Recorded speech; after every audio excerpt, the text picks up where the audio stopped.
안녕하세요. 저는 얼마 전에 시댁과 인연을 끊고 살게 된 40대 여성입니다. 시댁과 연을 끊고 산다고 하면 대다수의 사람들은 그래도 그건 너무하지 않냐. 너희가 좀 참으면 됐을 텐데 하고 이야기를 해요. 그렇지만 인연을 끊게 된 이유를 듣고 나면 그럴 수밖에 없었네 하고 말해요. 며느리라면, 아니, 자식이라면 수긍할 수밖에 없는 시댁과의 인연을 끊은 이유 한번 들어보실래요? 저와 남편은 동갑내기 커플이었어요. 어릴 때 만나서 오랫동안 사랑을 키워온 좋은 부부라고 지금도 생각하고 있어요. 제가 결혼했을 당시에 시부는 좋은 직장에서 일하고 있어서 돈을 많이 벌고 있었어요. 지금은 퇴직했지만 당시 아버님의 위세는 생각보다 좀 더 대단한 편이었죠. 시어른이 돈을 잘 벌면 아들 집에 금전적 도움을 주는 경우가 있는데 저희는 아니었어요. 시모와 시부의 사랑과 관심, 경제적 지원은 모두 큰 형님인 아주버님께 돌아갔죠. 매번 아주버님네만 지원해 주시는 시모를 보면서 스트레스를 받았지만 별말 하지는 않았어요. 엄밀히 따지면 차별을 하는 게 싫었던 건데 거기 돈이 끼어 있으니 사람이 좀스럽게 보여서 가만히 있었던 거예요. 게다가 부모님이 번 돈이잖아요. 어디다 쓰던지 제 것이 아니니 더욱 말할 거리도 아니었고요. 하지만 시모의 돈 씀씀이가 점점 더 커지는 걸 보면서 노후 준비는 제대로 하고 계신 건지 걱정되기 시작했죠. 시모는 시집살이를 시키는 사람은 아니었지만 정말 씀씀이가 너무 컸어요. 뭐든 큰 것, 좋은 것, 비싼 것을 선호하고 좋아했죠. 그리고 그 좋은 것들은 모두 시모가 사용하거나 아주버님네로 들어갔죠. 알아서 잘하시겠지 하는 생각으로 별 걱정 안 했는데 그게 문제였어요. 사실 시부가 정년으로 퇴직하고 나서부터 그 걱정이 현실로 변해버렸어요. 시부모가 퇴직을 하면서 저희는 시댁에 용돈을 드리게 됐어요. 국민연금, 노령연금이 있지만 그걸로는 모자랄 걸 알고 있으니 한 달에 50만 원씩 꼬박꼬박 드렸어요. 저도 남편도 못 버는 편은 아니었고 시댁에 드리는 만큼 친정에도 드리고 있었으니 조금 부담되기는 해도 마음은 편했죠. 그런데 하루는 시모가 저와 남편을 불렀어요. 너희 매달 우리한테 주는 용돈 너무 적은 것 같은데 좀 더 줄 수 없겠니? 요즘 그 정도 금액 누구 코에 붙여? 쇼핑하고 친구들 한번 만나고 나면 다 사라지는데. 죄송해요, 어머님.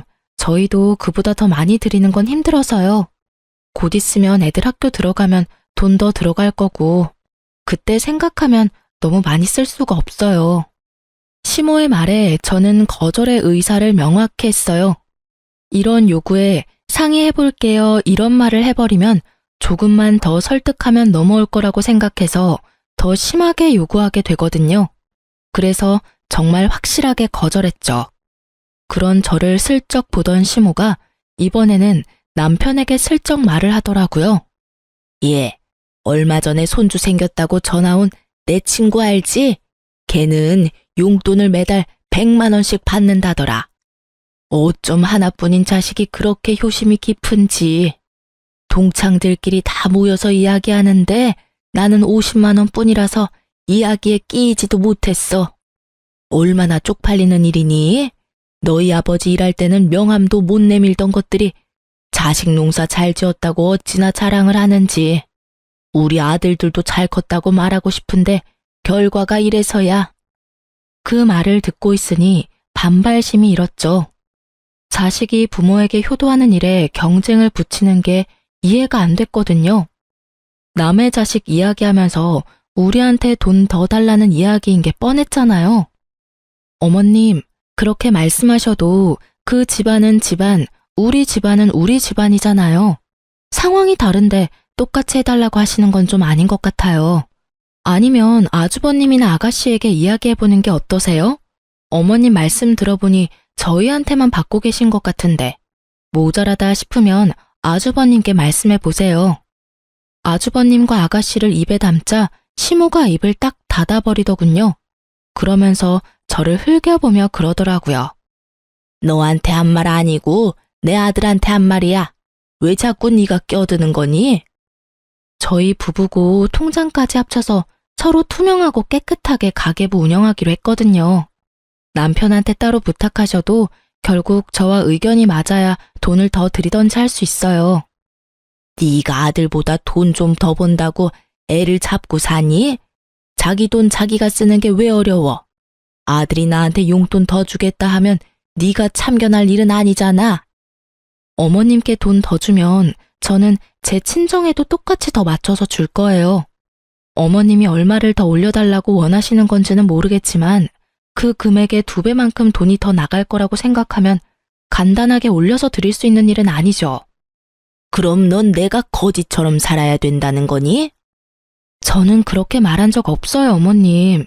그치만 이제는 씀씀이를 좀 줄이시는 게 좋을 것 같아요. 예전처럼 쓰시면 당연히 돈이 부족하다고 느낄 수밖에 없으니까요. 저는 이때다 싶어서 시모에게 말했어요. 이제 아버님이 월급을 받지 않으시니 가게 규모를 좀 줄이시는 게 좋을 것 같아요. 네가 뭔데 돈을 쓰라 말아야? 우리 집 일은 알아서 할 테니 신경 쓰지 마라. 이 이야기는 다음에 하자. 결국 이야기는 마무리되지 못했고 저희는 집으로 왔죠. 남편은 난감한 표정으로 그러더군요. 여보, 미안해.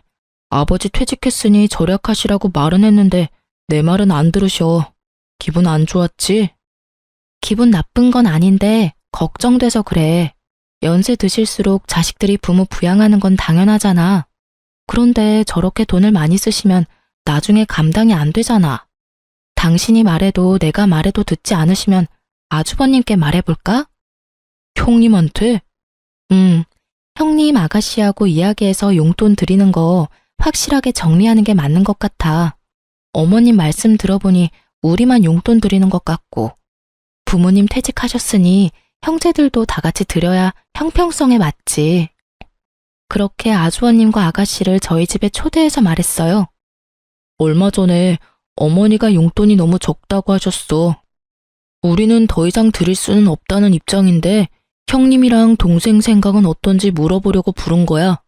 두 사람은 어머니한테 용돈 드리고 있어? 나도 드리고 있지. 우리 집은 30만 원 드려. 아, 나도 30씩 드리고 있지. 드리고 있다고?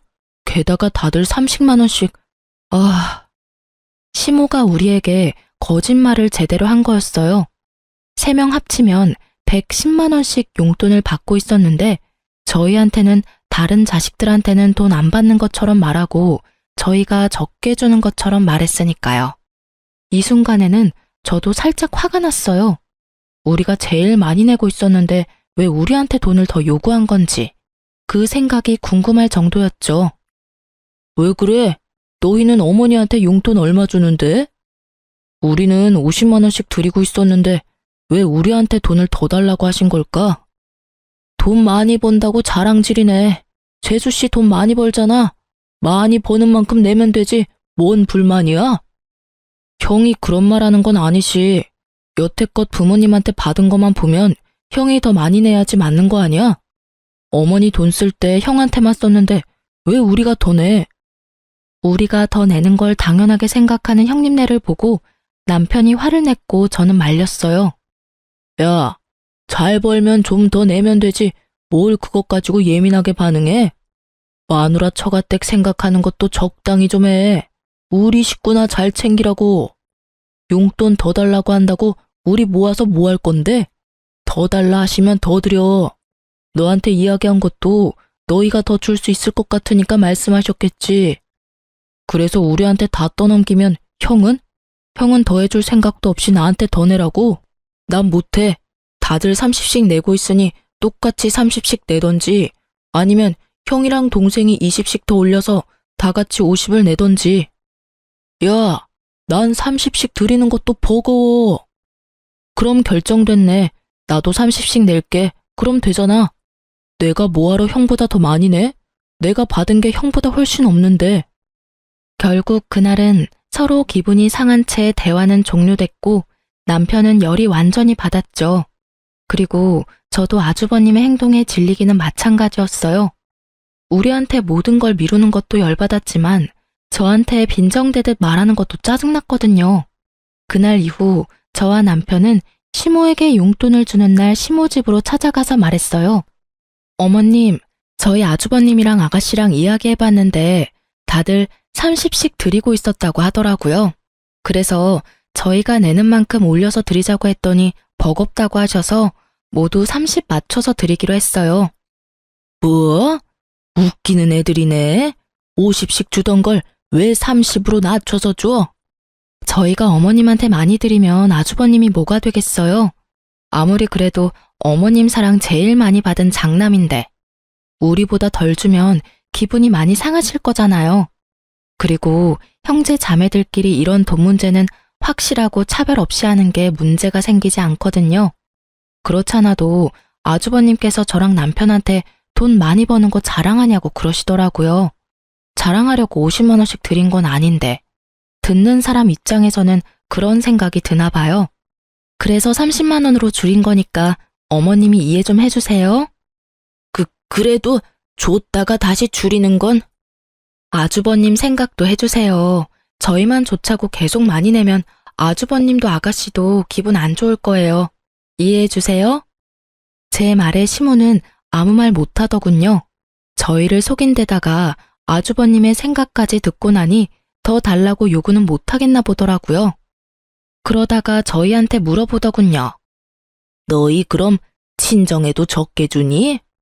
네, 저희 친정에도 30만 원으로 줄여서 드린다고 했어요. 친정에서는 별말 없으셨거든요.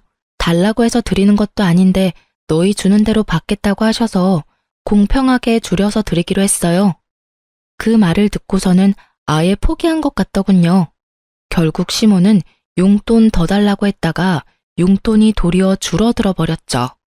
차라리 용돈 올려달라 말하지 않았으면 계속 50씩 받을 수 있었을 텐데 괜히 욕심내시는 바람에 도리어 20만 원 줄게 됐으니 그렇다고 형제들 다 30씩 주는데 저희만 50 드리는 것도 그렇고 결국은 이렇게 정리되어서 저희는 참으로 다행으로 생각했어요. 그 이후로 시모는 더 이상 저희에게 용돈을 요구하지는 않았어요. 하지만 뭔가 사야 할 때면 연락 와서 사달라고 하는 경우가 더 늘었죠. 용돈은 용돈대로 쓰고 필요한 건 필요한 대로 저희한테 사달라고 하시는 건데 그것도 나중에는 형님과 아가씨에게 말해서 돈을 거뒀더니 나중에 시모가 그 사실을 알고 나서는 요구하지 않더군요. 아주버님이 뭐라고 하셨는지 아니면 아주버님 고생시키는 게 싫었던 건지는 모르겠지만 저희 생각을 해서 그런 건 아니라 생각하니 참으로 마음이 착잡했어요. 그렇게 시모의 낭비가 사라지는 건가 싶던 어느 날 시모가 저희를 시댁으로 불렀어요. 너희도 알다시피 이 집 너무 좁아서 이사를 가야 하는데 돈이 좀 부족하구나. 너희 집보다 3억 정도는 더 줘야 들어갈 것 같은데 너희가 돈 좀 보태주지 않을래? 그냥 공짜로 내라는 건 아니야. 너희가 돈 보태주면 새로 이사할 집 너희에게 줄게. 어떠냐? 저는 솔직히 이해가 가지 않았어요. 보통 이렇게 연세가 들어서 이사를 하는 거면 애들도 다 제 가정 찾아 나갔으니 두 분밖에 살지 않아서 더 작은 집으로 가잖아요. 그런데 저희 시모는 더 큰 집으로 이사를 가겠다고 하더라고요. 두 분이 살 건데 더 좋은 동네, 더 비싼 집을 찾는 거 보니 시모의 낭비벽이 사라진 게 아니라고 생각했죠. 그렇지만 이야기를 들어보면 나쁜 이야기는 아니었어요. 저희는 시댁 친정 도움 없이 저희 돈으로 전세로 신혼집을 마련했거든요. 그래서 언젠가는 자가를 가져야 하는데 이 집을 살 때 돈을 대주고 그 집 명의를 얻을 수 있는 건 도리어 더 낫겠다는 생각이 들었죠. 그렇지만 저희도 마냥 돈을 드릴 수는 없었어요. 시모의 낭비벽을 알고 있으니까요. 어머님, 좀 더 작은 평수로 가면 돈 안 빌려도 되는데 굳이 큰 집으로 가시려는 이유가 있을까요? 나더러 이거보다 더 좁은 집에서 살라는 거니? 나는 그런 닭장 같은 데서는 못 살아. 공짜로 해달라는 것도 아니고 너희 집으로 명의 돌려준다니까. 일단 살 때는 내 명의로 하더라도 나랑 네 아버지 돌아가시면 그 집 네 집 될 건데. 남편과 상의하고 저희는 돈을 빌려드리기로 했어요. 물론 그만큼의 목돈이 있는 건 아니고 저희가 가진 목돈을 다 넣으면 저희가 급할 때 쓸 돈이 없으니 대출을 진행하도록 하고 저희가 그 대출금을 갚는 형태로 하기로 했죠. 대신 조건을 걸었어요. 차용증을 꼭 쓰도록. 저희가 돈을 갚는 대신에 부모님 사후 명의를 저희 이름으로 돌린다는 내역과 도중에 집 명의를 바꾸지 못하는 경우가 생기면 저희가 낸 돈을 다 돌려받는다는 조건으로요. 시모는 떨떠름한 표정이었지만 차용증에 지장을 찍었어요.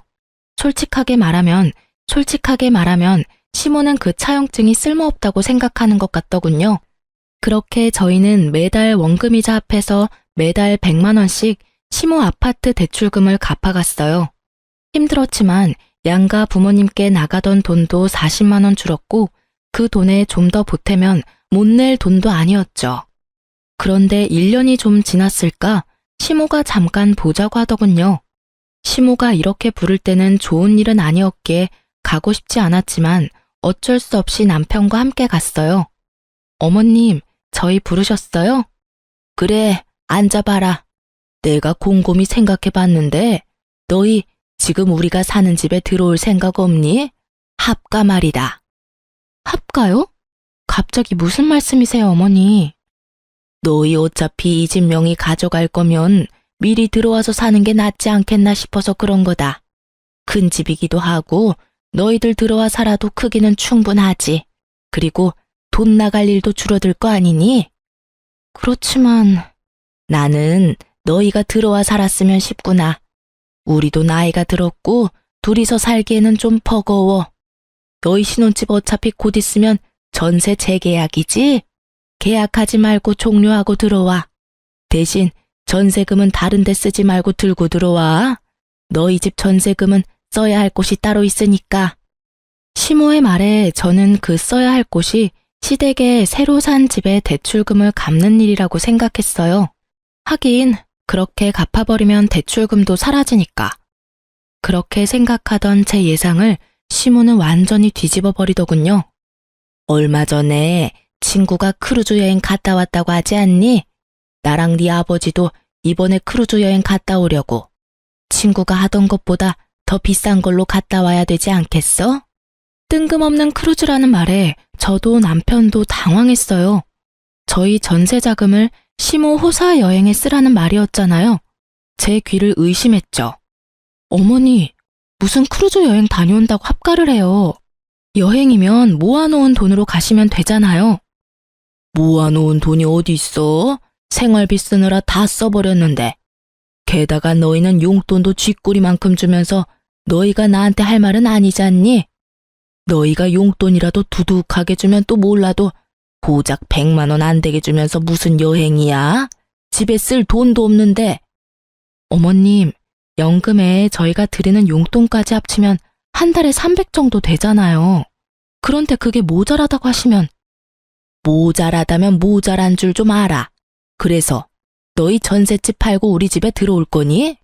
못 가요. 세상에 그런 이유로 합가를 하는 가족이 어디 있어요? 그리고 제가 몇 번이나 말씀드렸잖아요. 소비 좀 줄이시라고요. 도대체 크루즈 비용을 얼마를 쓰시길래 저희 전세금까지 필요할 정도냐고요. 못해도 두 사람이서 가려면 몇 천 정도는 필요하지 않겠어? 거기서 입을 옷들, 장신구들, 가방 그런 것들부터 사고 들어가서 식사 비용이나 이런 것도 만만치 않게 돈이 드는데. 어머니, 제발 좀 그만하세요. 아버지 돈 한 푼 안 벌고 계시는데 돈을 그렇게 써요? 돈이 하늘에서 떨어진다고 생각하세요? 저희는 못해요. 2번 다시 그런 이유로 저희한테 합가하자고 하지 마세요. 저보다 남편이 더 화내며 시모에게 한바탕 하자 시모 얼굴이 정말 차갑게 가라앉더라고요. 너희 거절했지? 그럼 나도 내가 알아서 하마. 자식 새끼 잘못 둔 게 죄지.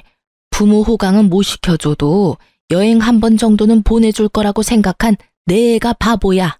저런 것도 자식이라고 애 낳고 미역국을 다 먹고. 돌아가 봐라. 너희 앞으로 볼 일 없을 테니까.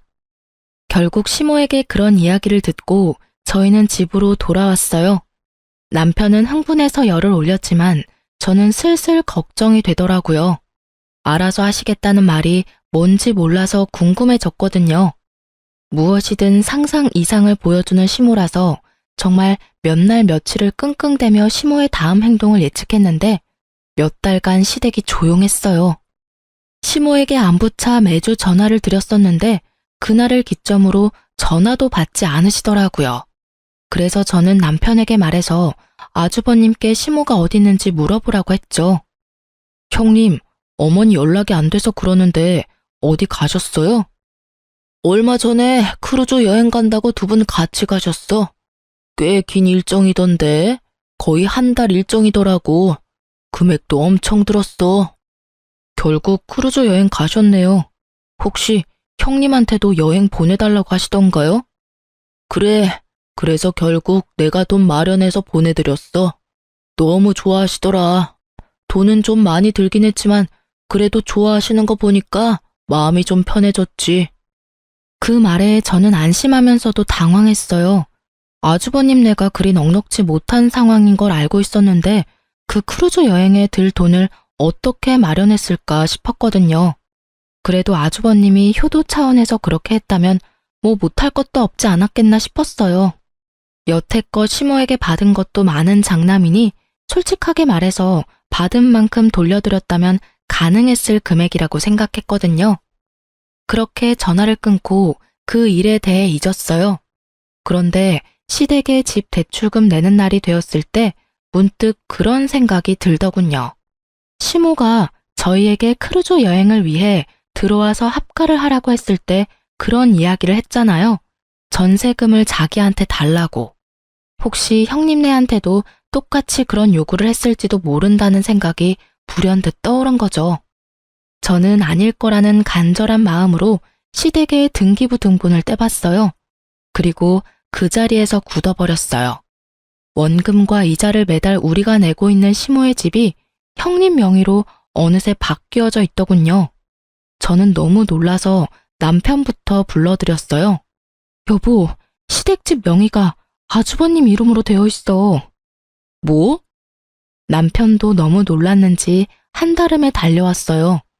저와 남편은 놀라고 화난 상태로 시댁으로 향했어요. 집에 갔더니 시모가 태연한 얼굴로 마중 나왔더군요. 너희 무슨 일로 우리 집을 찾았어?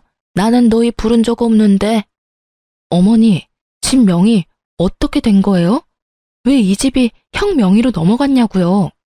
그걸 몰라서 묻니? 나는 나 부양하지 않는 자식한테는 이 집 못 줘. 이 집이 내 명의인데 왜 내가 이 집을 너희한테 줘야 해? 웃기지도 않아. 첫째 덕분에 겨우 체면치레 했는데 너희가 나한테 뭘 해줬다고 이제 와서 집 타령이야? 이 집이 온전히 어머님 집은 아니죠. 저희랑 이 집 살 때 무슨 말 했는지 잊으셨어요? 그래, 너희가 돈 내주기로 하고 이 집 산 거는 맞지. 그렇지만 명의는 내 이름이잖니? 내가 뭘 하든 내 마음이지. 그리고 자식한테는 부모를 부양해야 하는 의무가 있는 거야. 너는 그걸 하지 않았고 첫째는 그걸 했지. 그래서 첫째한테 이 집 명의 준 거다. 불만이 있으면 나한테 그 의무를 다 못한 너를 탓해야지. 여기 와서 불평한다고 내가 명의 바꿔줄 것 같으냐? 정말 당당하게 상식 이하의 발언을 하는 시모를 보며 저와 남편은 둘 다 입이 막혔어요. 말이 머릿속에는 맴도는데 하고 싶은 말, 고쳐주고 싶은 말이 너무 많으니 제대로 정리가 되지 않더군요. 어머니, 정말로 이대로 저희하고 척질 생각이세요? 저희와 한 약속까지 어기고. 말하는 도중에 아주버님이 나타나더니 저희에게 버럭 소리를 지르더군요. 야, 집 명의 때문에 화난 건 이해해. 그런데 아무리 그래도 자식이 부모한테 그런 식으로 따지는 건 너무한 거 아니냐? 너희가 이 집 명의를 원했으면 어머니 부탁 들어줬으면 될 일 아니야. 자기들이 부족해서 못한 걸 왜 어머니 탓을 해? 말리는 시누이가 더 밉다고 말리는 아주버님은 정말 얄미웠어요.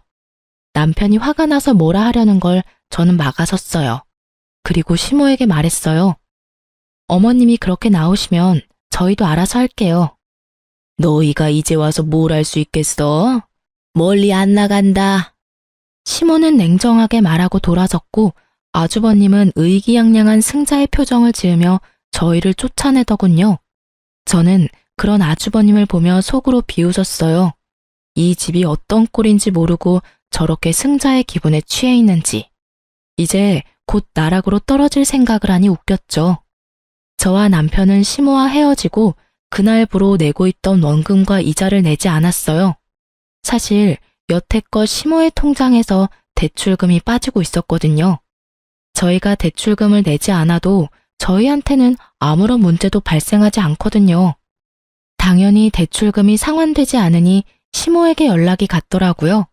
저는 당연히 저희 대출금을 아주버님이 이어서 낸다고 생각했는데 그게 아니었던지 시모에게서 연락이 왔어요. 너희 대출금 왜 안 내줘? 어머님, 저희가 대출금을 왜 내요? 아주버님 명의로 넘어갔으니 아주버님이 내셔야 맞는 거죠. 어머님한테 그렇게 잘하는 아주버님이시니까 잘 내주시겠죠. 시모의 반응을 보니 그 집에 대출이 걸려 있다는 것도 이야기하지 않은 눈치더라고요. 저는 그런 시모에게 한 가지 더 말했어요. 그리고 어머님, 그 집에 저희가 낸 대출금 이자랑 원금요. 거의 2년 동안 내서 거의 2,500 정도 되거든요. 그거 다 돌려주셔야 해요. 차용증 내용 기억하시죠? 돈 빌려드리는 대가로 집 명의 주시는 거였고 집 명의가 부득이하게 바뀌지 못하면 저희가 낸 금액 그대로 돌려주신다고요. 가족끼리 돈 주고받은 건 법적으로 효력가 없어. 넌 그것도 모르니? 그렇게 생각하시고 지장 찍으신 거예요? 그런데 어떡하죠? 가족 간 차용증도 법적 효력 있기는 해요. 그래서 제가 매달 어머님께 꼬리표 달린 돈을 통장으로 넣어드렸잖아요. 빌려드리는 돈이라고 한눈에 알 수 있도록. 통장 이체 내역도 있고 차용증도 세세하게 작성되어 있어서 돈 돌려주시지 않으면 변호사 사무실 찾아갈 거예요. 준 돈은 돌려받아야 하잖아요. 만약 어머님이 안 주신다면 아주버님께 찾아가서 말씀드릴 거예요.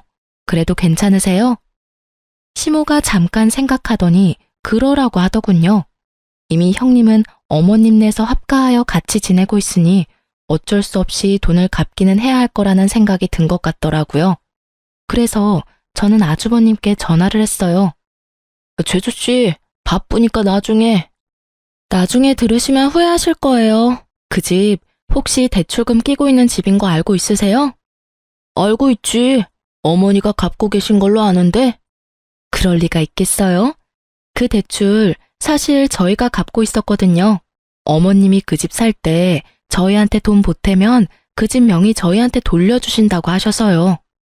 그래서 지금 나한테 따지려고 전화했어? 그럴 리가요. 이미 명의 넘어갔으니 저는 별로 상관없어요. 그런데 문제가 하나 있거든요. 저희가 그 대출금 이제부터 내지 않을 생각이고 이미 낸 것도 다 돌려받을 생각이라서요. 대출이 얼만데? 집 시세 생각하면 그리 큰 돈은 아닐 건데. 대출 지금 한 달에 100만 원씩 꼬박꼬박 들어가고 있어요. 그리고 여태껏 낸 금액은 2,500만 원 정도 되는데 어머님이 못 갚겠다고 하시더라고요. 그러니 어쩔 수 없이 그 집 명의자인 아주버님께 돈 달라고 하는 거고요. 뭐? 달에 100만 원? 그렇게 많이 들어갈 리가 없는데. 너 우리 속이려고 하면. 속일 생각 없고요. 그건 어머님 대출 계약서 보시면 아실 거예요. 집 살 때 대출 받았으니까. 거기에 원금이자 명확히 적시되어 있을 거예요. 왜 돈이 그렇게 돼? 계산이 맞지를 않잖아. 어머니 전에 살던 집 가격 생각하면 그 정도나 빌릴 필요가 없어. 네, 집값만 계산하면 그렇죠. 그런데 아주버님은 모르셨나 봐요? 어머님이 전에 살던 집을 담보로 돈을 빌리셨더라고요. 뭐? 깜짝 놀라는 목소리를 들으니 정말로 모르는 눈치였어요. 모르셨나 보네요.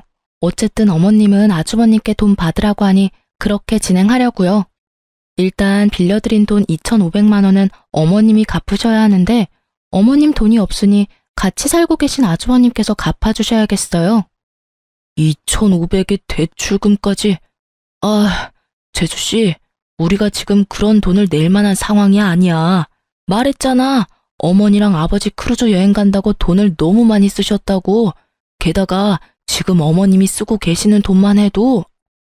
그건 저희가 알 바는 아니죠. 그런 거 다 감수하고 어머님이랑 같이 살기로 하신 거 아니에요? 어머님 낭비벽 있으신 거 몰랐던 것도 아니면서. 그리고 저희는 만약에 이 돈 돌려받지 못하면 변호사 찾아가서 소송을 걸든 뭘 하든 다 해볼 생각이에요. 부양하고 계시니까 그분이 친 사고는 잘 처리해 주실 거라 믿어요. 변호사 이야기까지 하니 아주버님도 살짝 놀란 것 같더라고요. 이렇게 강하게 나올 거라는 생각은 못했겠죠. 아주버님이 잠시 고민하더니 저녁에 시댁으로 오라고 하더군요. 같이 모여서 어떻게 할지 상의하자고요. 그날 저녁에 시댁에 갔는데 정말 웃기지도 않은 개그쇼를 보는 것 같았어요. 어머니, 왜 둘째한테 돈 빌리고 있는 거 이야기 안 하셨어요? 대출이 있다는 걸 알았으면 저도 집 팔고 여기 들어오는 일 없었을 거라고요. 이 집이 탐나서 들어오겠다고 한 건 너였잖니? 이제 와서 지금 부모한테 화풀이야? 예, 화풀이에요. 도대체 이 집에 잡혀있는 대출금 하며 어머님이 평상시에 쓰는 돈까지 제가 얼마나 힘들게 사는 줄 아세요? 와이프 얼굴 보기도 겁난다고요. 나한테 화내지 말고 둘째한테 이야기해. 얘네들이 대출금 내주기로 했으면서 안 내주는 거니까. 그래, 너희도 그래. 어머니한테 준 돈 2,500 어떻게 나한테 그렇게 악착같이 받으려고 하냐? 솔직히 나도 어머니한테 당한 건 마찬가지잖아. 저희랑 아주버님은 시작이 다르잖아요. 저희는 어머님 지원 한 푼 없이 결혼했고 아주버님은 어머님한테 집 받으셨잖아요. 그 집 팔고 들어오신 거면 어머님도 아주버님도 돈 꽤나 남았을 텐데 뭐가 그렇게 아쉽고 억울하세요? 그렇게 치면 여태껏 아무것도 받은 것 없이 부양만 해야 했던 저희는 뭐가 돼요? 아니, 아직까지 그런 걸로 따지면 솔직히 어머니한테 내가 받은 게 많다고 생각하는데 그렇지만도 않아. 우리도 그렇게 많이 받은 거 없어. 집도 이번에 팔면서 적자 봤어. 어머니 크루즈 여행 가는데 준비금이랑 여행비, 쇼핑비 하고 나니 남는 돈이 없다고. 그거야 아주버님 사정이죠. 그래서 저희가 낸 2,500 돌려주실 거예요? 안 주시면 저희도 법적인 조치 취할 거예요. 저희는 아주버님이랑은 다르게 시댁에 한 푼도 받은 게 없어서 증여나 뭐 이런 명목으로 돈 떼일 일 없거든요. 받은 돈이 없으니 돌려줄 돈도 없었어요. 그러나 빌려준 돈은 있으니 다 받을 수는 있었죠. 결국 저희의 맹렬한 저항에 부딪힌 아주버님은 저희에게 2,500을 돌려줬어요. 그렇게 저희는 겨우 원금을 회수했죠. 형님, 어머니, 앞으로는 저희한테 연락하지 마세요. 두 사람이 저와 제 와이프 대하는 거 보고 이젠 질려서 여기 있고 싶지도 않아요. 와이프 보기도 부끄러울 정도라고요. 그러니까 앞으로 연락하지 말고 삽시다. 결국 남편은 시댁과 인연을 끊겠다 말하고 헤어졌어요. 집 밖으로 나오는데 여전히 시모와 아주버님이 큰 소리로 싸우고 있더군요. 현관 밖까지 들리는 고함 소리에 저와 남편은 고개를 저었어요. 그렇게 저와 남편은 집에 돌아왔고 그 이후로 정말 시댁과 연을 끊고 살았어요. 3년 정도 연락 없이 지냈지만 가끔 막내 아가씨가 연락을 주기는 했어요. 그 집안 사람이기는 했지만 결혼해서 조금은 먼 사이가 됐고 남편처럼 어머님의 장남 사랑의 피해자인 사람이었으니 연락을 하고 지내긴 하더라고요. 그런데 3년 좀 지나고 저희 집으로 시모가 찾아왔더군요. 저와 남편은 당황했어요. 이렇게 시모가 직접 찾아올 줄은 상상도 못했으니까요. 안으로 들였는데 그때 당시에 저희는 친정 부모님과 같이 살고 있었거든요. 시모는 들어오자마자 그 말부터 하시더군요. 이런 불효자식 같으니 자기 부모는 모실 생각도 안 하고 마누라 부모를 모시고 살아? 여자한테 꽉 잡혀서 살면서 아주 몹쓸 인간이 됐어. 어머니, 그런 말씀 하려고 여기 오신 거예요? 그러면 돌아가세요. 나도 여기서 좀 살아야겠다. 네 형하고는 못 살겠어. 구두쇠 같은 게 돈 한 푼 안 주고 사람을 부려먹잖아. 갑자기 그게 무슨 말씀이세요? 저희 집에 이미 장인 장모님 같이 살고 계시는데. 그거야 내 알 바가 아니지. 여기 네 집이잖아. 그러면 내가 내 아들 집에서 지내겠다는데 누가 뭐라고 할 거야? 너도 내 자식이면 당연히 부모 모실 생각이나 해야지. 치마폭에 쌓여가지고는 사내 새끼가 돼서 이게 무슨 꼴이야?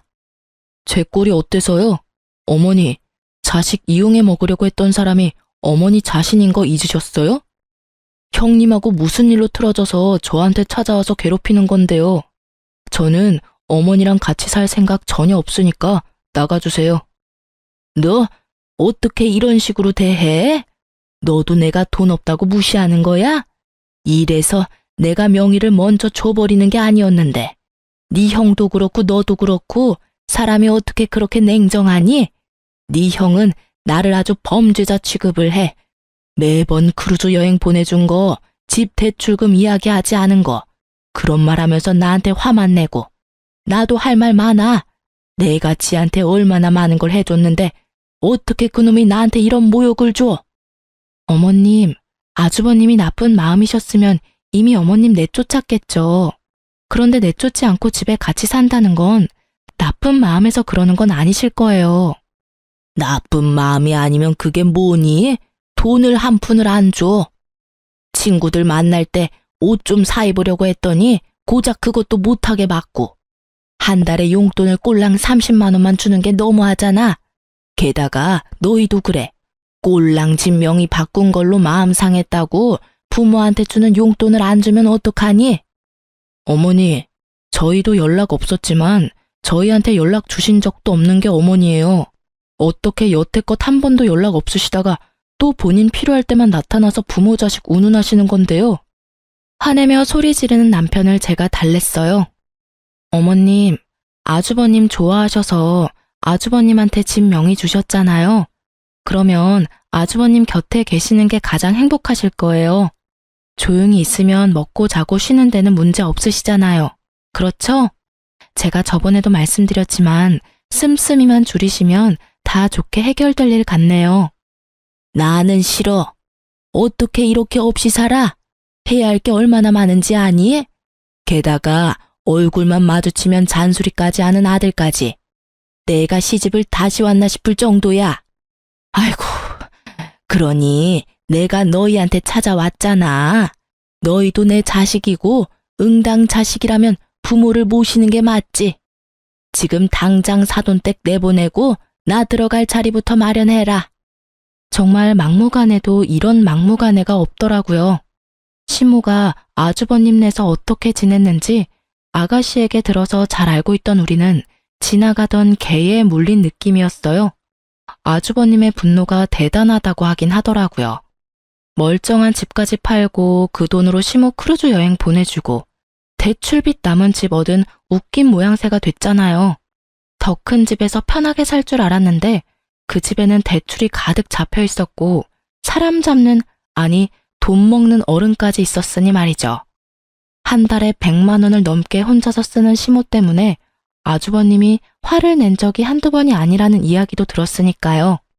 결국 모든 용돈 회수하고 집에서 집안일이나 하라는 아주버님 말에 반발해서 온 곳이 저희 집이라니. 저희에게 오면 저희가 무조건 받아줄 거라고 생각한 것 같더라고요. 저희는 그럴 생각이 눈꼽만큼도 없었는데 말이죠. 시모가 와서 이렇게 막무가내로 굴기 전에는 남편도 마음이 좀 약해지는 눈치였었어요. 그래도 어머니잖아요. 그런데 우리 집에 와서 저렇게 밀어붙이는 시모를 보며 남편은 자신의 기억이 많이 미화됐었다는 걸 깨달은 모양이더군요. 게다가 시모는 저희 집에 오기 전에 아가씨 집을 먼저 갔었어요. 아가씨가 이야기를 해줬거든요. 그래서 저희 집은 안 오겠거니 생각했었어요. 저희와는 워낙 큰 트러블이 있어서 오지 않을 거라고 추측했었거든요. 그런데 결국 저희 집까지 찾아온 걸 보면서 남편은 더 열받은 거죠. 우리한테 정말 오기 싫었는데 장남이 있는 집이 너무 싫어서 우리한테라도 빌붙으려고 온 것 같은 모양새라 남편은 더 용서 못하는 것 같더라고요. 여태껏 형님 들러리로 살았고 시모에게 그럴듯한 애정도 받지 못한 채 컸는데 자기를 부양하라는 의무만 요구하니 화가 날 수밖에요. 남편이 무척 차가운 얼굴로 시모에게 말했어요. 하늘이 두 쪽 나도 제가 어머니 모실 일은 없을 테니 집으로 돌아가세요. 왜 삼남매들 모두 어머니를 모시기 싫어하는지 이유를 본인이 곰곰이 생각해 보시고요.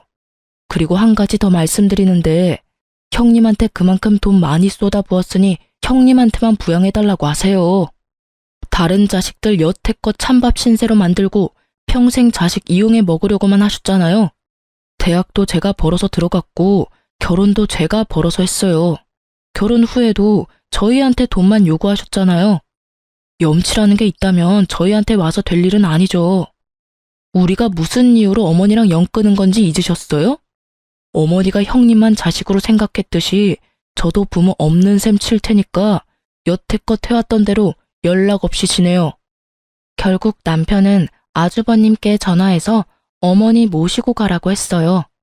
아주버님은 너희가 모실 수 있으면 모시라는 식이어서 남편이 또 화를 낼 수밖에 없었죠. 시모가 집을 나가버리기를 원하는 아주버님의 모습에 남편은 시모를 직접 차로 태워 시댁으로 데려다 줬어요. 2번 다시 찾아오지 말라고 이번에 찾아오면 진짜 호적파고 나가버릴 거라고 으름장을 놔버리더군요. 그렇게 강하게 반발하는 남편의 모습을 처음 봤는지 너무 놀란 시모는 그 이후로 연락을 하지 않았어요. 아가씨가 시모 소식 전해주려고 할 때마다 남편은 어머니 이야기 입 밖에도 내지 말라며 화를 내니 할 수가 없는 거죠. 아주버님네와 시모의 싸움에 등 터지는 아가씨는 그나마 저한테 시모와 아주버님의 근황을 알려주더군요. 시모가 화려하고 사치스러웠던 생활을 잊지 못하고 결국은 아주버님 카드로 카드론을 받아 쓴 바람에 아주버님에게 혼나고 지금은 조용히 식모처럼 살고 있대요. 한 번만 더 돈 때문에 사고치면 시모가 가지고 있던 비싼 물건들 다 팔아치워 버린다고 했대요. 그리고 시모는 요양원에 데려다 주겠다고 말했다더라고요. 결국 시모는 아주버님 말에 꼬리 내리고 얌전히 식모처럼 살고 있고 아주버님네는 집 대출금에 어머님이 빌린 카드론까지 갚으며 전전긍긍 살고 있대요. 와이프 눈치 엄청 본다고 하더군요. 하긴 형님도 속이 뒤집어지겠죠. 시댁 재산 자기 걸로 만들어 보려다가 결국에는 멀쩡한 집 팔아서 대출금 가득한 집을 얻은 데다가 시어른과의 합가까지 해서 수발까지 들어야 하니 말이죠. 조용하고 점잖은 분이면 모시기 그나마 편했겠지만 다른 곳에 눈 돌리면 사고나 치는 사람을 모시려니 속에 천불이 나는 것도 당연할 거예요. 그렇지만 두 사람 모두 뿌린 대로 거둔 거라고 생각해요. 우리를 이용하려 했던 시모나 그런 시모를 이용하려 했던 아주버님이나 자기들이 만든 결과죠. 글을 쓰면서도 그때를 생각하면 화가 많이 나요. 돈에 환장한 시모를 떠받들며 살았다면 지금쯤 저희도 거짓골을 면하지 못했을 테죠. 얼마 전에 시댁 이야기를 들은 김에 생각이 나서 글을 써봤어요. 시댁과 이런 일로 부딪히는 일은 많을 거예요. 저희는 휘둘리기 싫어서 인연을 끊는 방법을 선택했죠. 이게 나쁘다고 생각하는 사람들도 있어요. 하지만 당해보지 않은 사람은 그 스트레스를 모르죠. 긴 글 읽어주셔서 고맙습니다. 스트레스 받지 말고 즐거운 하루 보내세요.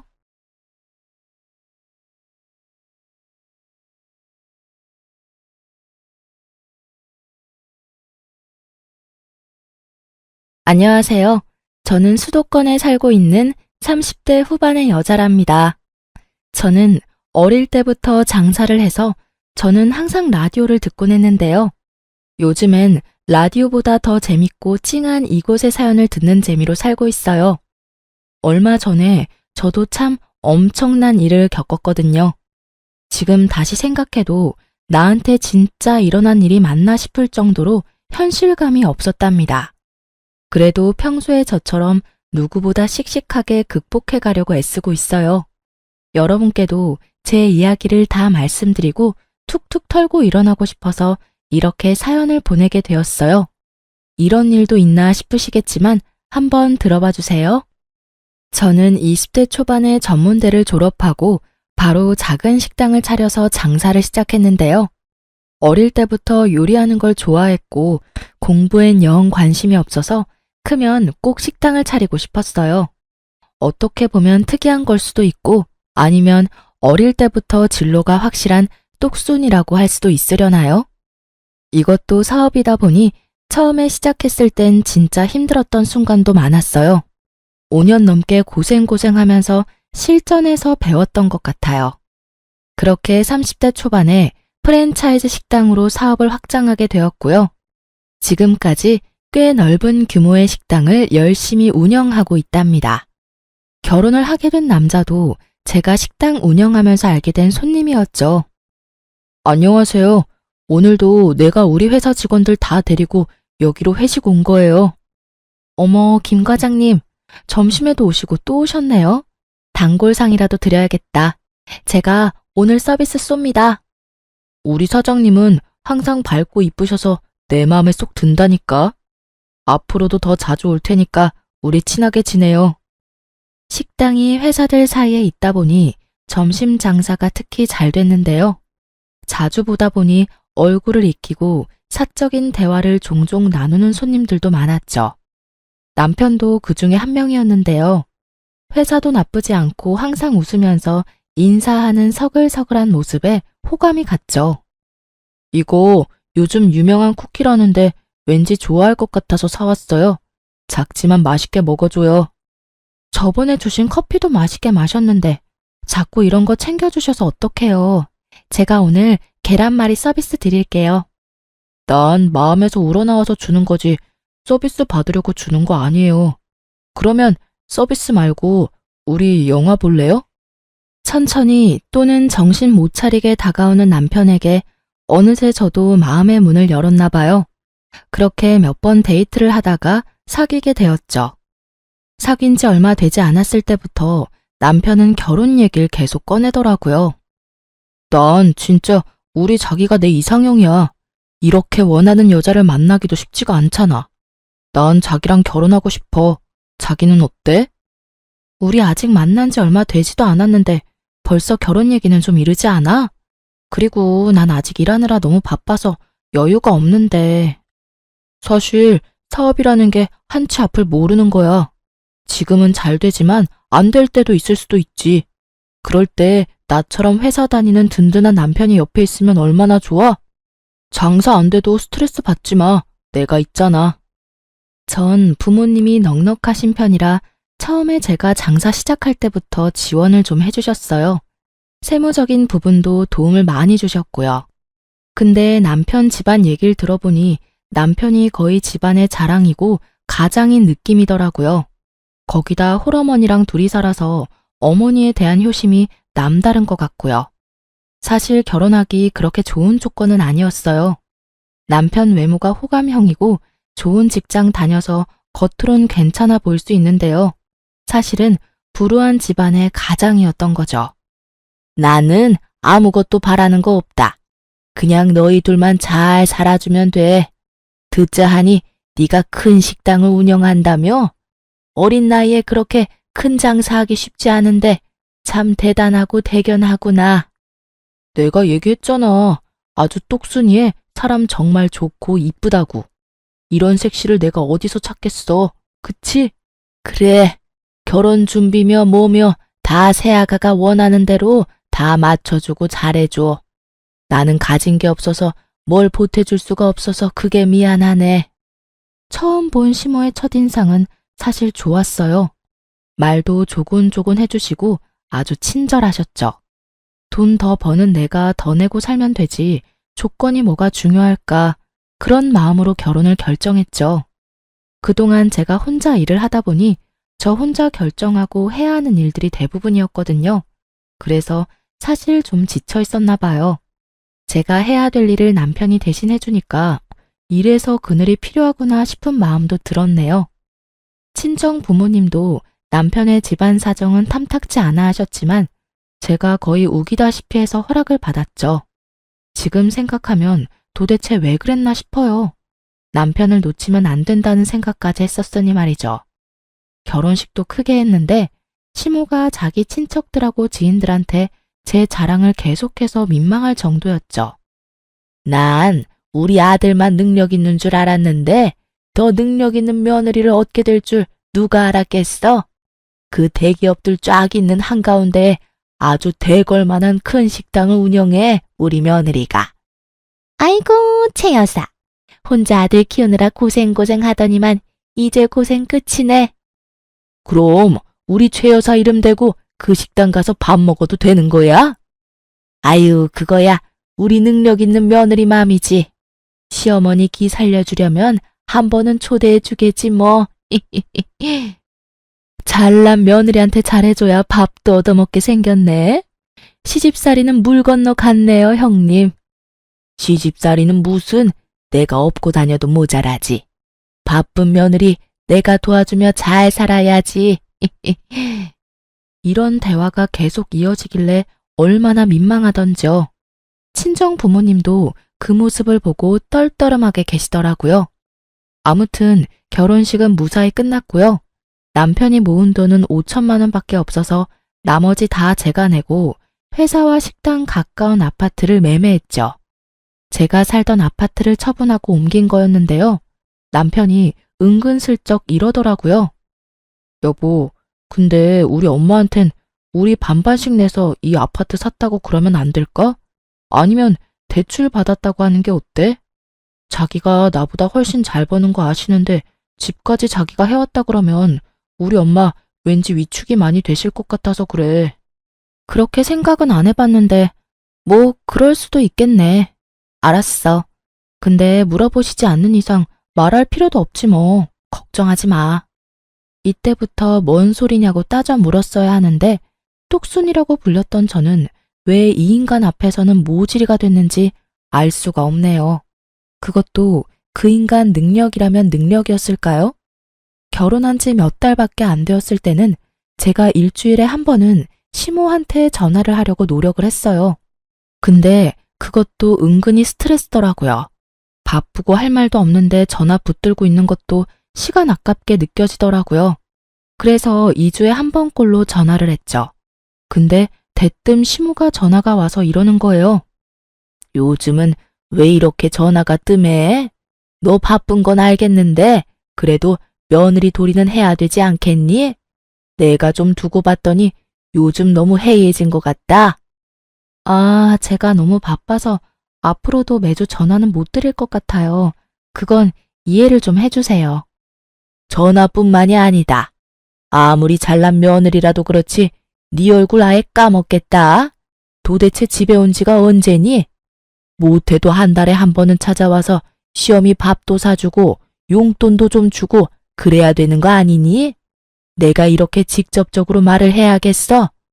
너는 장사한다 내가 그렇게 눈치가 없니? 네, 알겠어요. 이번 주에 찾아뵐게요. 민석 씨도 요즘 바빠서 계속 늦게 들어오더라고요. 민석이를 말하는 게 아니야.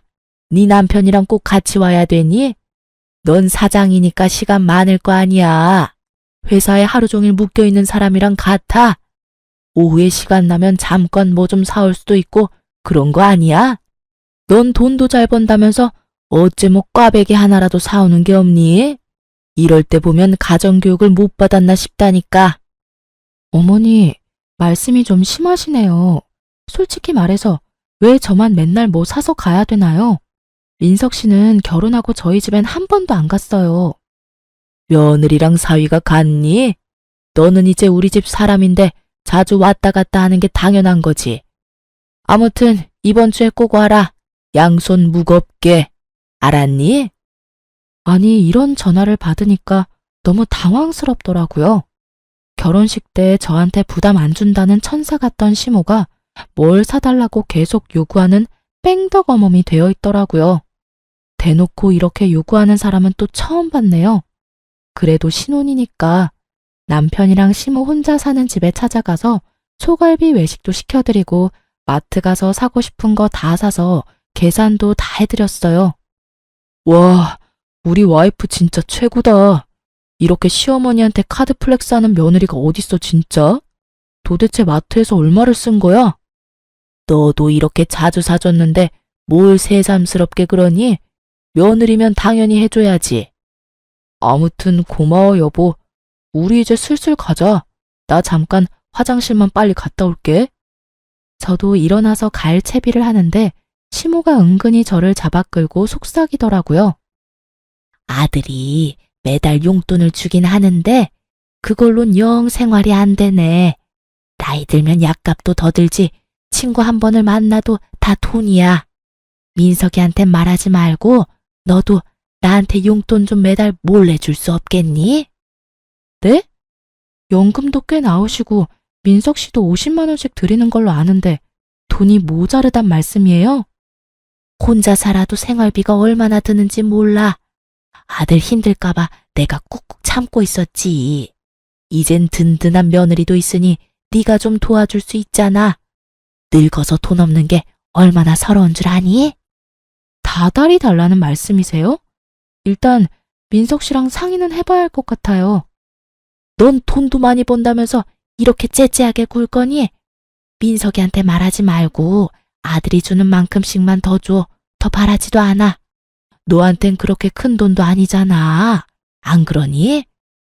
남편이 나오니까 얼른 말을 딱 끊어버리더라고요. 근데 웃긴 건 다음 날부터 매일같이 그 얘기로 문자를 보내기 시작하더라고요. 답장 안 하면 왜 안 하냐고 닥달해서 어떻게든 하게 만들고 말이죠. 결국 3일 버티다가 50만 원 보내줬어요. 제 정신 건강을 위해서요. 그렇게 매달 50만 원씩 남편한테 말 안 하고 보내주게 되었죠. 그거면 이제 된 건 줄 알았는데 그게 시작이더군요. 툭 하면 전화해서 앓는 소리를 해댔어요. 이번에 친구들이 단풍놀이 간다는데 돈이 모자라지 뭐니? 아유, 좋은 데로 간다는데. 얼마나 드시는데 돈이 모자라요?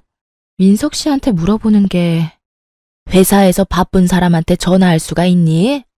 너는 네 사업장이니까 한가할 거 아니야.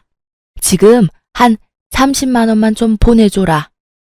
회사에선 가만히 앉아나 있죠. 제가 얼마나 바쁜데요. 이번엔 보내드리는데 자꾸 저한테 이런 부탁하시는 거 저 좀 그래요. 앞으론 자제해주세요. 뭐?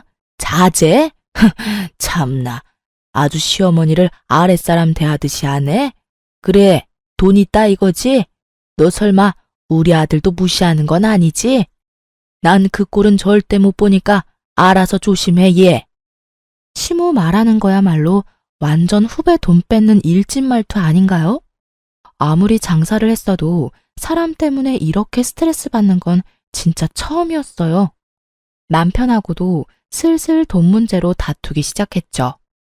이번 달 생활비는 왜 안 주는 거야? 반반씩 내는 것도 안 주면 나 혼자 다 내잖아. 저번 달에도 내가 닥달했더니 주고. 나 자꾸 이렇게 돈 문제로 얘기하기 싫어. 그럼 네가 이번 달은 좀 다 내라. 내 월급의 몇 배를 벌면서 생활비 몇 푼 된다고 쪼잔하게 진짜. 내가 얼마 번다고 당신한테 말한 적 있어? 내 수입을 어떻게 알고 그렇게 말해? 나도 힘들어. 장사하면 들어가는 돈이 얼마나 많은데. 순수익은 얼마 남지도 않아. 결혼하면 당신이 책임진다며? 당신만 믿으라며. 식당에 점심때만 해도 손님이 몇 명인데 어디서 그런 약한 소리야.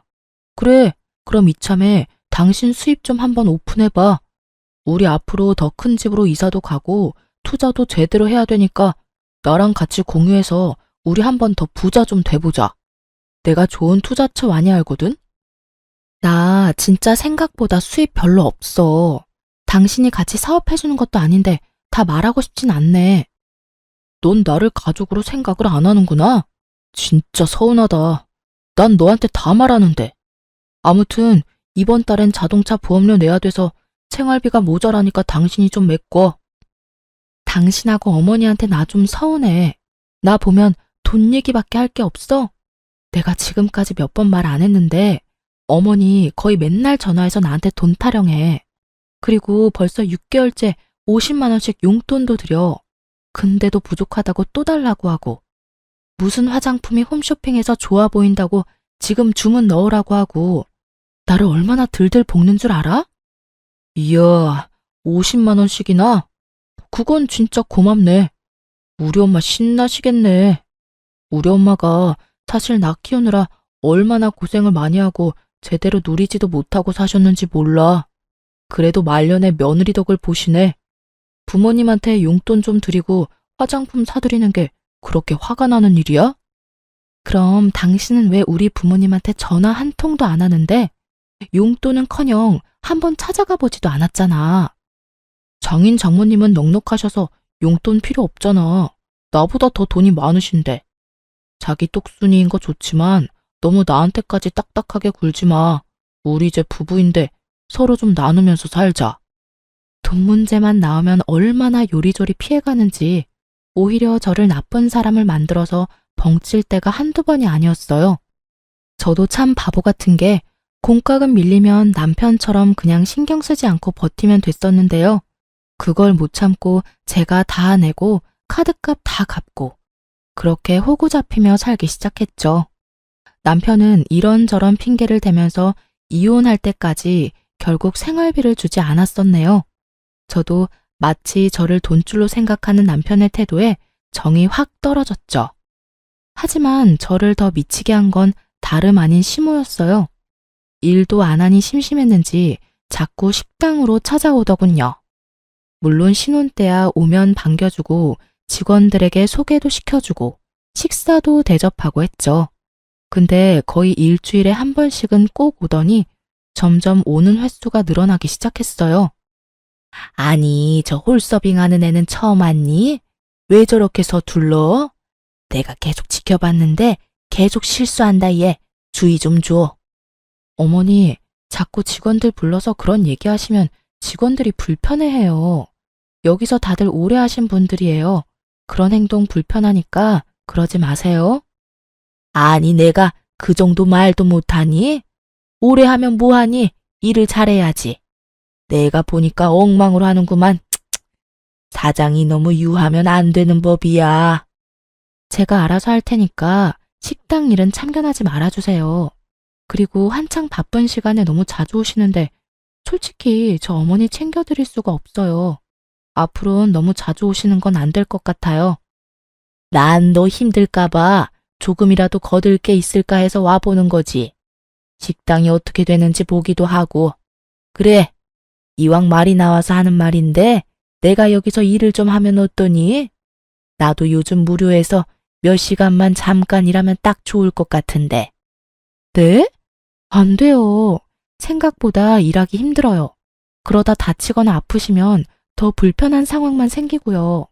딱 바쁜 점심시간에 3, 4시간만 일하면 안 될까? 나 예전에 식당 일 해봤어. 잘할 수 있다. 며느리 식당에서 일도 하고 돈도 벌고 얼마나 좋니? 일을 하고 싶어도 나이 때문에 어디서 써주는 데도 없고. 늙으면 얼마나 서러운지 모른다. 그래도 시어머니가 직원으로 일하는 건 안 되죠. 제가 어머니한테 큰 소리 칠 수도 없고요. 그건 안 될 것 같아요. 못하면 혼내도 돼. 나 그런 걸로 꽉 막힌 사람 아니야. 나 지금은 가볼 테니까 꼭 좀 생각해봐. 응?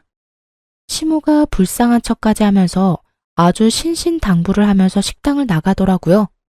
모든 상황을 지켜보고 있던 직원들과 눈이 마주치자 저도 멋쩍어져서 그냥 웃기만 하고 말았죠. 시모는 참 저를 여러모로 힘들게 한다고 생각했어요. 그냥 투정만 부리고 말겠지 했는데 그게 아니더군요. 그날 밤에 남편도 얘기를 들었는지 한마디 거들더라고요. 어머니가 당신 도와준다는데 왜 싫다고만 해? 어머니도 무료하지 않게 일하시고 좋잖아. 내가 내일부터 식당 나가시라고 말해놨으니까 당신도 그렇게 알아. 진짜 웃기고 있어? 당신이 사장이야? 왜 마음대로 결정을 해? 사람 한 명 들이는 게 얼마나 할 일이 많은데. 거기다 그냥 일하는 것도 아니고 돈 받고 한다며. 아, 그냥 적당히 당신이 알아서 용돈 챙겨주면 되지. 난 몰라.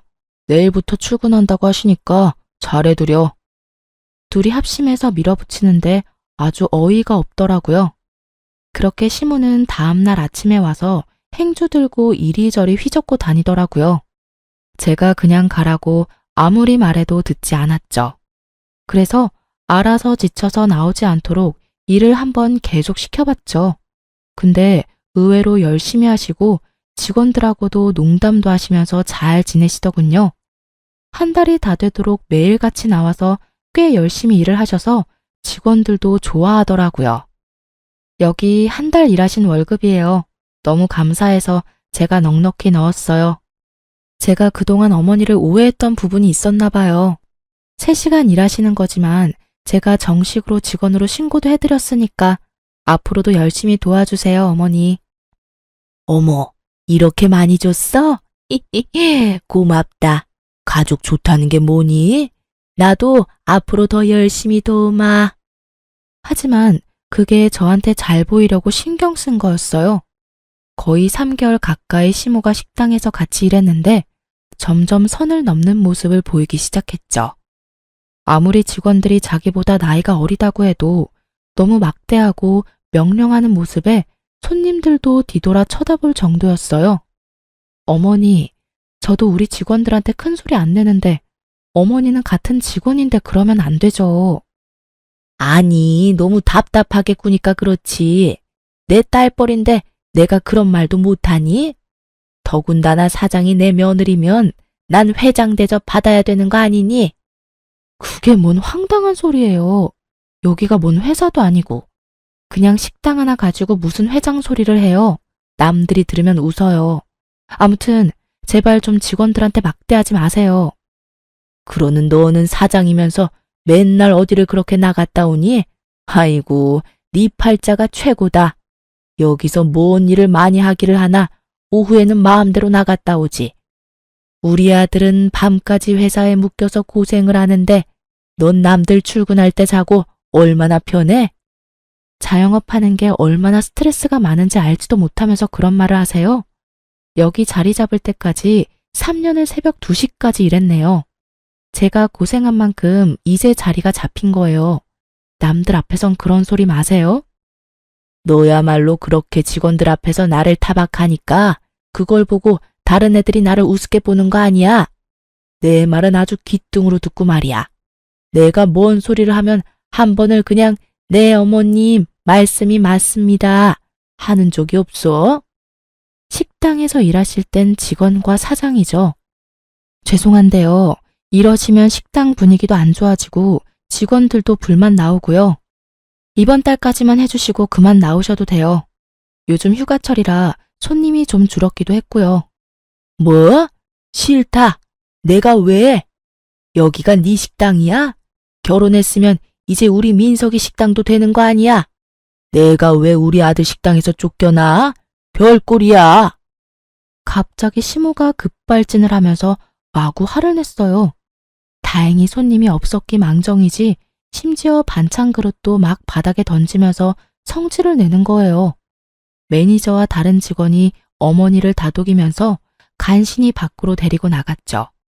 그렇게 상황은 마무리가 됐지만 너무 놀라서 아주 심하게 뛰는 심장이 진정이 안 되더라고요. 직원들도 제 눈치를 보는데 얼마나 민망하던지요. 그 후로 시모는 아무 일도 없었던 것처럼 행동하더라고요. 솔직히 소름 끼쳤어요. 아직 저는 그날이 잊혀지지가 않았고 더 이상 시모를 마주하는 게 힘들더라고요. 어떻게든 시모를 식당에 못 나오게 해야겠다고 뒤늦게 생각했죠. 시모한테 완전히 빈말을 한 것도 아니었어요. 요즘 들어 수입이 줄어들고 있어서 걱정이 많이 되었거든요.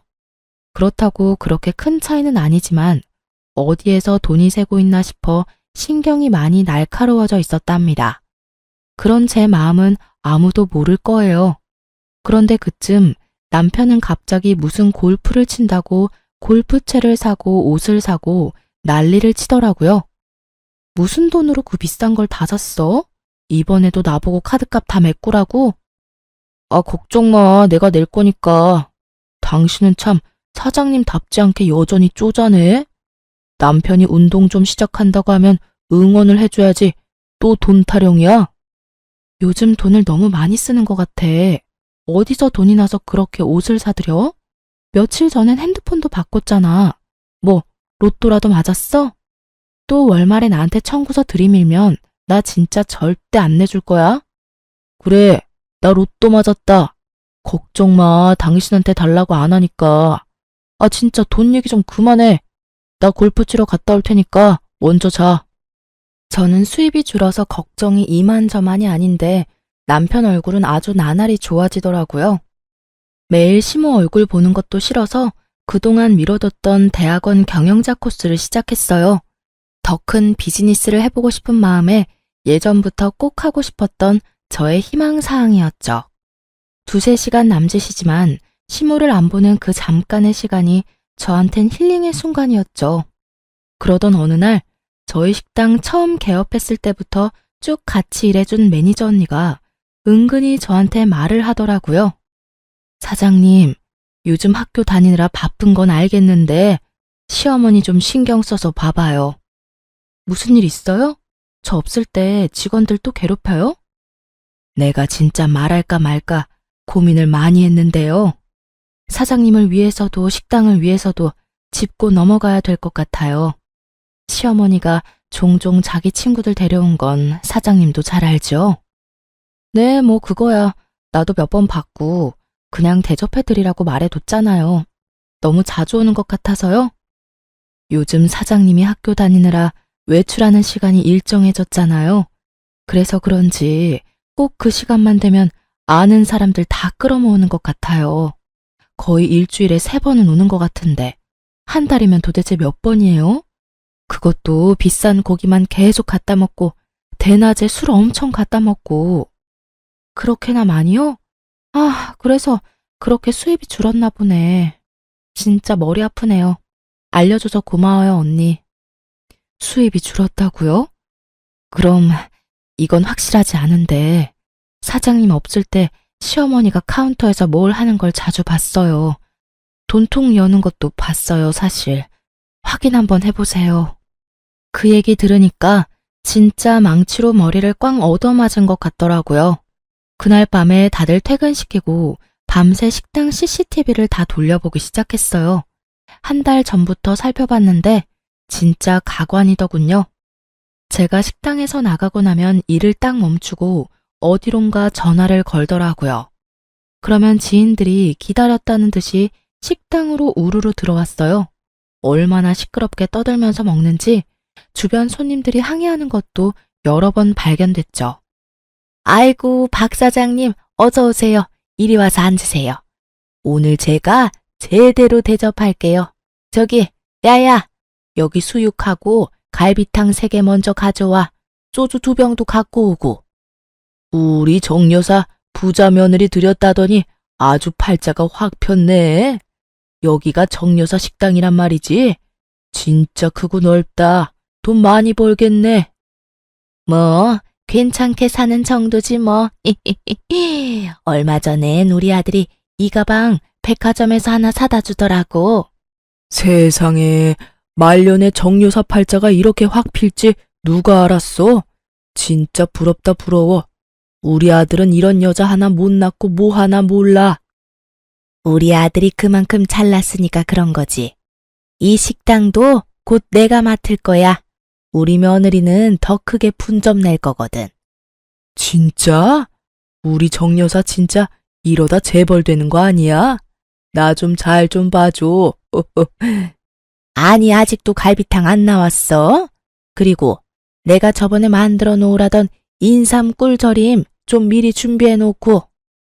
아주 자기가 식당 사장인 것처럼 직원들을 부려먹는 꼴을 보니 기가 막히더라고요. 그동안 직원들이 얼마나 불만이 많았을지 눈에 훤히 보였죠. 제가 힘들다는 이유로 직원들을 잘 챙기지 못한 것 같아 너무 미안하더라고요. 시무를 더욱 용서할 수 없었던 건 바로 다음 동영상 때문이었죠. 프론트 쪽 CCTV를 돌려보니 세상에 매일매일 현금을 훔쳐가고 있더라고요. 5만 원 한 장 주머니에 몰래 넣다가 시간이 가도록 점점 대담해지더라고요. 아주 돈다발을 앞치마에 쑥 넣고 가는 날도 있더라고요. 제가 그래도 오랫동안 장사를 했는데 어떻게 그렇게 돈이 비는 걸 몰랐을까요? 진짜 제 발등을 찍고 싶더라고요. 저는 배신감과 충격으로 가슴을 치며 한참을 울었답니다. 약해져서는 안 된다는 생각으로 마음을 다잡고 새벽까지 혼자 식당에서 그 동영상들 다 추려서 저장을 해두었어요. 다음날 시모가 출근하기 전에 직원들을 다 불러서 사정을 설명했죠. 그동안 제가 없는 사이에 시어머니가 여러분께 한 행동들 제가 대신 사과드려요. 이제 알게 돼서 너무 죄송해요. 그래서 그런데 그동안 시어머니에 대해 보셨거나 알고 계신 거 있음 저한테 얘기 좀 해주세요. 한 분씩 저랑 대면해서 얘기 좀 해요. 저는 5명의 직원과 모두 얘기를 하고 동의를 받고 동영상도 찍어두었어요. 그리고 직원들에겐 시모에겐 어떠한 얘기도 하지 말라고 신신당부를 해놓았죠.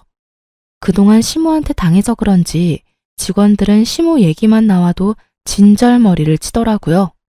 며칠에 걸쳐서 변호사 상담을 진행했어요. 대충 윤곽이 나오고 나서야 시모를 불렀죠.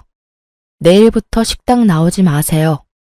일 잘하고 있는 사람한테 갑자기 그게 뭔 뚱딴지 같은 소리야? 너 또 왜 히스테리니? 이제 직원들 좀 그만 괴롭히고 나 없을 때 사장 행세 그만하고 좋은 말 할 때 나오지 말라고요. 아니 이게 지금 시어머니한테 이게 무슨 말버릇이야?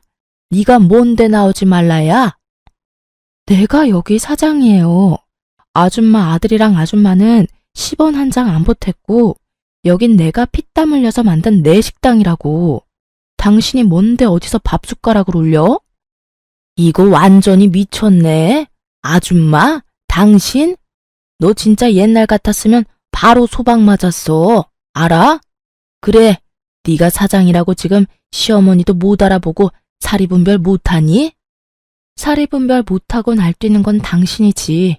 내가 가만히 놔두니까 다 아줌마 거 같아? 아줌마, 남의 거 도둑질할 생각 말고 정신 좀 차려요. 뭐? 야, 너 오늘 날 한번 잘 잡았다. 내가 네 버르장머리를 고쳐놓는다 오늘. 시모가 눈에 쌍심지를 켜고 제 멱살을 잡으려고 달려들더라고요.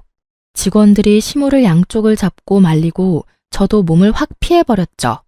시모가 자기 마음대로 못하니까 성질이 났는지 식당 도구들이며 그릇들을 마구 던지기 시작하더라고요. 직원들도 소리치며 말렸지만 아주 미친 사람처럼 눈이 뒤집혀서는 금세 난장판을 만들더군요. 저는 그 꼴을 보면서 남편 놈한테 전화를 했죠. 지금 당장 식당으로 와서 네 엄마 데려가. 와서 보면 알 거 아니야, 뭔 일인지. 20분쯤 됐나? 남편이 헐레벌떡 들어오더군요. 아수라장이 된 식당을 둘러보더니 그 가운데서 씩씩대는 시모를 확인하곤 저를 휙 노려보더군요. 도대체 무슨 일이야? 뭔 일인데 감히 우리 엄마를 저렇게 화나게 할 수가 있어? 감히? 아주 모자가 쌍으로 웃기고 있네. 아주 말투가 드라마 회장님 뺨치시네. 너 도대체 그 말투가 뭐야? 뭔 일인데? 이유가 어찌됐건 시어머니를 이렇게 화나게 하면 돼. 당장 죄송하다고 무릎 꿇고 빌어. 얼른. 괜히 지 엄마 보라고 저한테 호통을 치는 남편이 우스워 보이기까지 하더라고요. 저는 말하기도 귀찮아서 시모가 지인들이랑 술판 벌이는 동영상 한 개를 살짝 보여줬죠. 이까짓 게 뭐라고 이걸 가지고 감히 시어머니한테 식당에 나오지 마라 갑질이야. 이거 먹은 거 얼마나 된다고? 내가 내줄게. 얼만데? 돈 준다고. 돈 준다고? 그거 당신 돈 확실해? 내 돈은 아니고? 경찰서 가기 싫으면 이쯤에서 네 엄마랑 식당에서 나가. 네 엄마? 역시 장사하는 것들은 이래서 안 돼.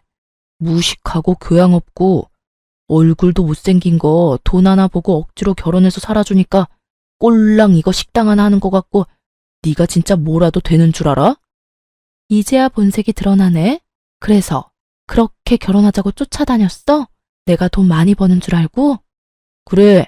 그렇지 않고서야 나처럼 대기업 다니는 괜찮은 남자가 너 같은 애한테 가당키나 해? 나 아니면 네가 어디서 나 같은 남자 만나서 결혼까지 했겠어. 분수를 알아야지. 남편은 아주 무서운 얼굴로 저를 노려보며 팍 밀치기까지 하더라고요.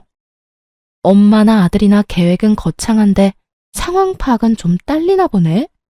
방금 CCTV 동영상을 봤는데도 모르겠어? 지금 하고 있는 짓들이 다 찍히고 있다는 걸. 나로선 고마운 일이네. 이혼 소송했으면 좋을 증거를 많이 만들어줘서. 이혼? 누구 마음대로 이혼을 해? 내가 바람을 폈냐, 때렸냐, 도박을 했냐? 난 절대 이혼 안 해. 이혼은 뭐 혼자 할 수 있냐? 전 남편을 비웃으며 다른 동영상도 짧게 보여줬죠. 거들먹거리던 남편 표정이 점점 하얗게 질려가더군요. 시모가 카운터에 서 있는데 남편이 들어오는 동영상이었죠. 시모가 무슨 주머니를 주니까 주위를 두리번거리더니 그걸 쓱 가방에 넣더라고요. 맞아요. 시모가 훔친 그 돈주머니였죠. CCTV를 다 확인해보면서 진짜 황당하던 게 남편이 거의 일주일에 한 번씩 와서 수금하듯이 시모한테 훔친 돈을 받아가더라고요. 그동안 흥청망청 써댄 돈이 모두 다 제 돈이었던 거죠. 정확히 말하면 제 돈도 아니고 식당의 수입을 함부로 훔쳐서 썼던 거였어요. 처음부터 내 돈 보고 나하고 결혼하려고 수작 부렸던 거네? 너 이거 도둑질에다가 사기 결혼인 거 알아? 뭐? 사기? 증거 있어? 증거 지금 바로 보여줬잖아. 너 대기업 다녀서 똑똑하다며? 근데 왜 금붕어 대가리 달아놓은 거 마냥 이해를 전혀 못해?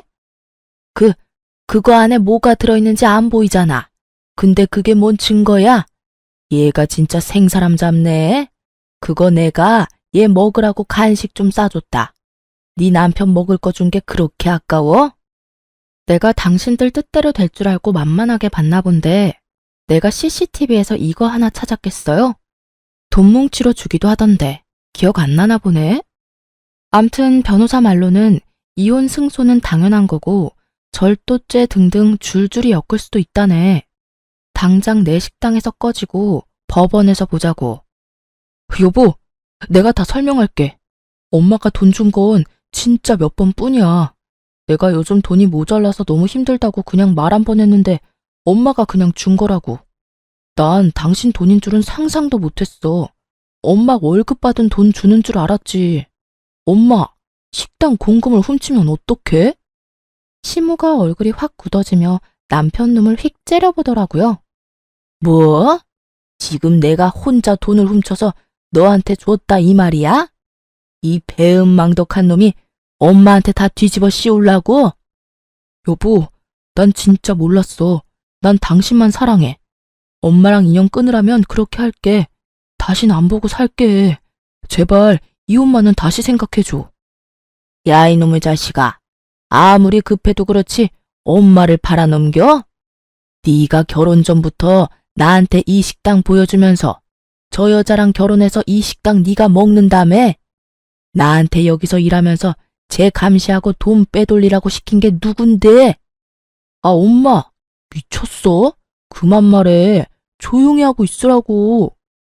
내가 진짜 화딱지 나서 식당에서 일하기 싫어 죽겠는데 억지로 시켜서 하는 건데 네가 매일매일 돈 조금씩 빼돌려서 일주일에 한 번씩 너한테 달래매.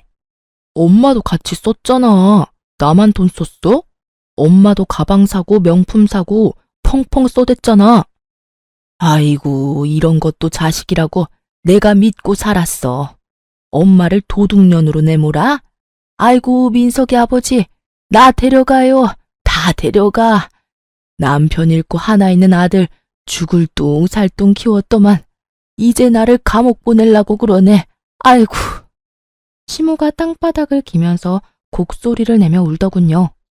사기치려면 머리라도 똑똑할 것이지. 지네들이 사기친 걸 술술 말하고 있으니 기가 막히면서도 이 상황이 우습더군요.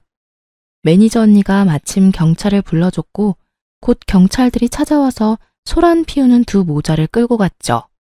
여보 잘못했어. 한 번만 용서해줘, 한 번만. 나 당신 사랑해. 절대 이혼 못해. 알지? 새아가, 아가야, 난 아무 잘못 없다. 다 이놈이 시킨 거야. 내가 피해자다, 내가. 끌려가면서도 어찌나 소리를 질러대던지 지나가는 사람들이 다 수군대더라고요. 여기서 3년 넘게 장사하면서 진짜 망신살 제대로 뻗친 순간이었죠. 얼마나 부끄럽고 숨어버리고 싶었는지 몰라요.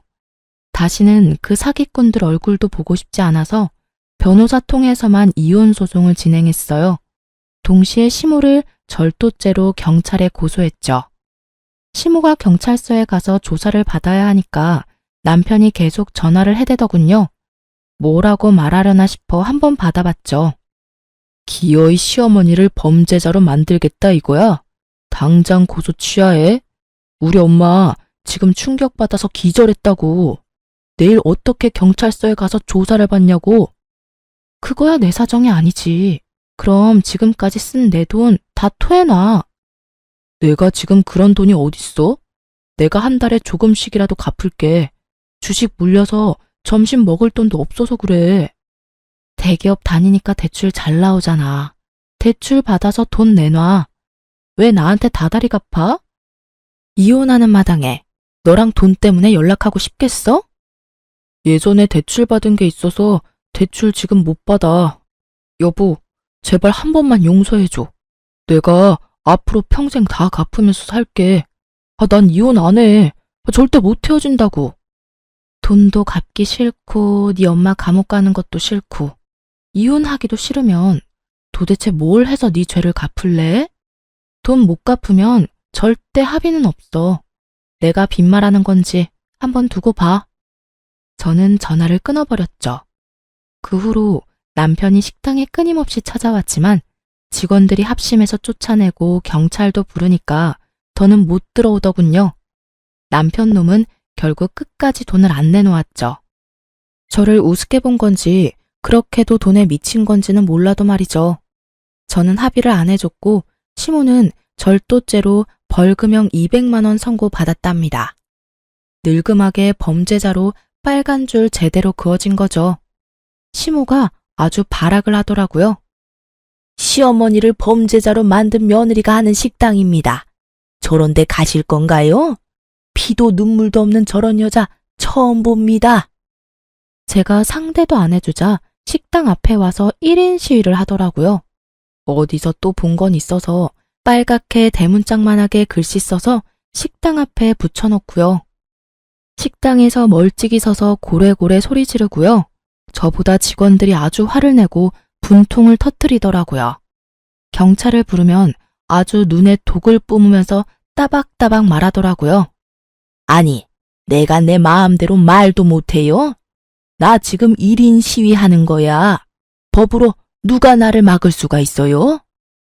번거롭게 해드려서 죄송해요. 그냥 돌아가세요. 제가 해결해 볼게요. 조용히 돌아가면 봐주려고 했는데 안 되겠네요. 명예훼손죄로 또 고소 들어가야죠 뭐. 뭐? 내가 무슨 명예훼손을 했다고 그래? 어머 웃겨. 아휴, 목이 말라서 좀 쉬다 와야겠네. 아줌마, 내 빼기 전에 확실히 알아둬요. 또 와서 이 난리 치면 내가 모든 수단 다 동원해서 이번에는 감옥으로 보내줄 테니까 알아서 처신해요. 알았어요? 시모가 얼굴이 일그러지더니 바로 또 내빼더라고요.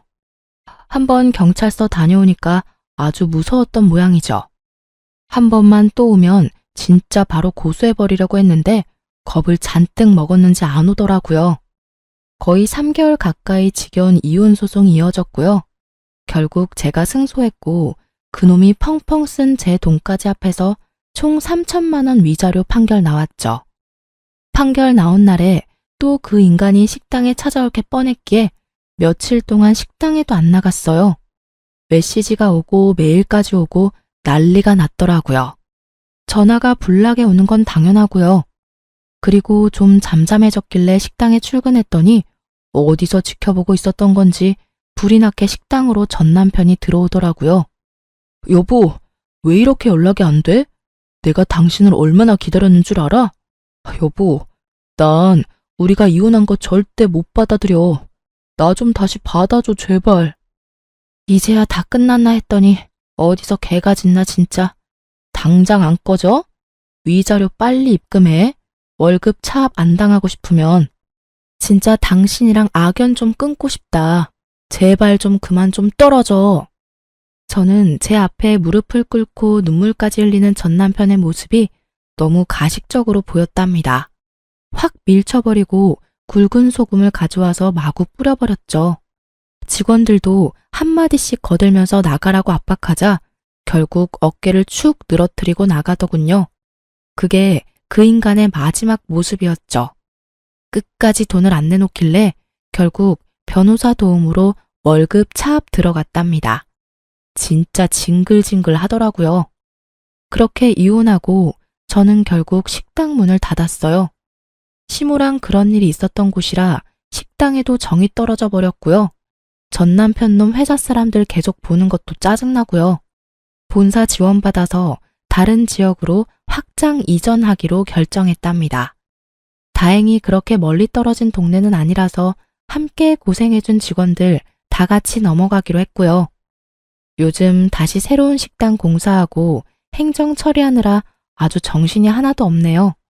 그래도 이혼으로 인한 충격이 커서 그런지 가끔씩 혼자면 멍해지고 우울해질 때가 많아서 요즘처럼 바쁘게 움직이는 게 차라리 나은 것 같아요.